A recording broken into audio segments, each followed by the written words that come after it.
Hello friends, नमस्ते। मैं सोनिया आप लोगों का यूट्यूब पे स्वागत करती हूँ। और आज मैं आपको एक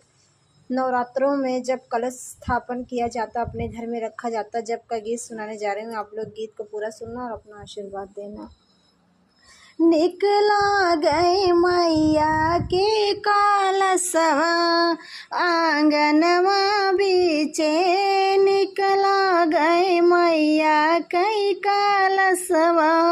आंगनवा बीचे, पूजय सब मैया के चरनिया आंगनवा बीचे, पूजय सब मैया के चरनिया आंगनवा बीचे, कलशा के नीचे ही बेदिया बनाइले हो, कलशा के नीचे बेदिया बनाइले हो, बेदिया के आरी आरी जौआ बोया आंगनवा बीचे, बेदिया के आरी आरी जौआ बोया आंगनवा बीचे, निकला गई जौआ कैला हरिया आंगनवा बीचे, निकला गई मैया कई कलशवा आंगनवा बीचे, कलशा के ऊपर आमा पालौला गईले, कलशा के ऊपर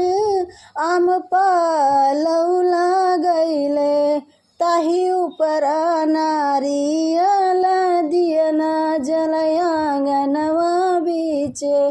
ताही ऊपर नारियल दियना जल आंगनवा बीचे, निकला गई दिया ना कलहरिया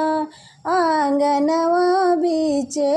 निकला गई मैया कई कलशवा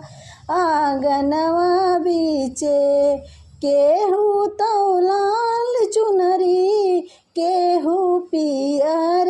की हो, केहू तो लाल चुनरी केहू पियर की हो, केहू चढ़ावै धानी चुनरिया आंगनवा बीचे, केहू चढ़ावै धानी चुनरिया आंगनवा बीचे, निकला गई मैया कई कलशवा आंगनवा बीचे, पूजय सब मैया कई चरनिया आंगनवा बीचे।